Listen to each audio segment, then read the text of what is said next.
But first, let's get you up to speed on more pressure in the banking sector. Shares of Deutsche Bank trading lower after a price spike in credit default swaps on Thursday night has proven to be a warning sign for wary investors following the recent collapse of Swiss bank Credit Suisse. You can see shares down more than 3.1%. Joining us now to break down the latest with Deutsche Bank and what it could mean for investors here in the U.S. is Rhys Williams, Chief Strategist at Spouting Rock Asset Management. Good to see you, sir. So here is the word from German Chancellor Olaf Scholz, who said there is no reason whatsoever to be concerned. Is he right?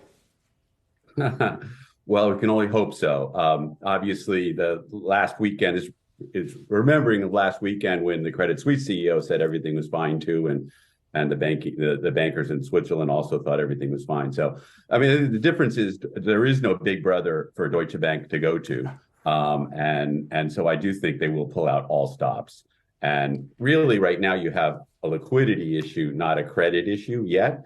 So I think what we need to do is the federal bank, the Federal Reserves of the world, and the ECB in this instance, really needs to protect the banking system as job one and kind of worry about inflation later. And I just think as long as they would, have that message, each and every hour of each and every day, I think we could probably get through this without the huge kind of hard landing risks that we potentially have for ignoring a banking crisis.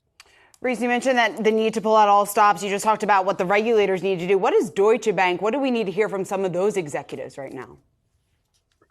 Well, I mean, the problem is, no, it's hard for the CEO to get on TV and say everything's fine. I really do think everything's fine with Deutsche Bank, though. They do have adequate capital levels, and I do think also, they unfortunately they do have, I think, lots of relationships with other banks, and so potentially you could move your money from Deutsche Bank to JP Morgan, just as the same phenomenon that's going on in the regional banking crisis here. So that's why I do think that protecting the system is very important, and I think every regulator needs to think about that, and I think say basically the Mario Draghi line of we're going to do what it takes, and I think Deutsche Bank is a systemically important bank and needs to be protected at all costs. Rhys, do you get a sense of who's next in this game of whack-a-mole, and how much of it at this point is purely emotional? I think it's mostly emotional now. Really, what we have is liquidity problems, not a credit problem yet.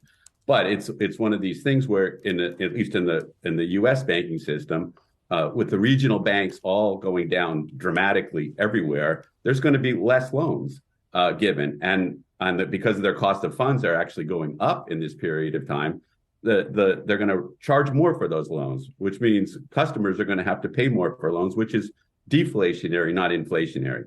So I really do think the Federal Reserve, all politicians need to think about one thing, and that is let's save the banking system first and foremost. Let's get calmness there, and then we can worry about inflation a couple months from now.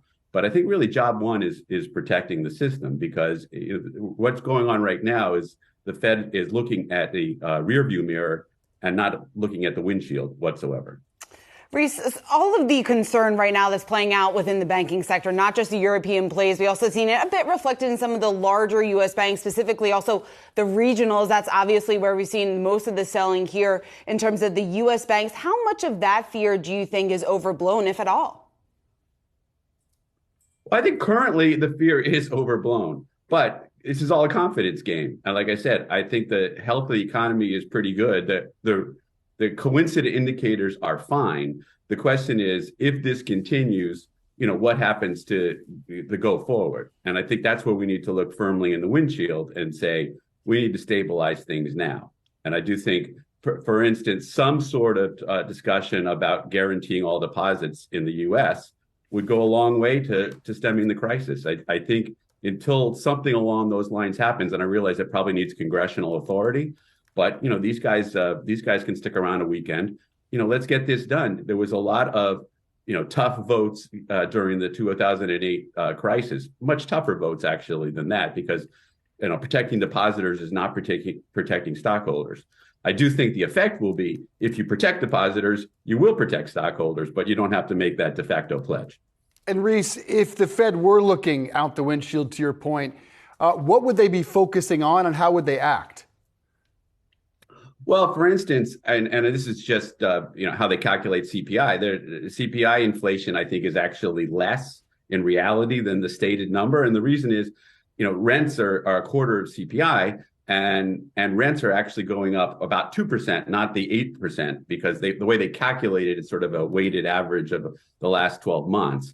So I think the problem with what they're doing is they're not looking at the kind of what's going on real time, that things are really starting to slow.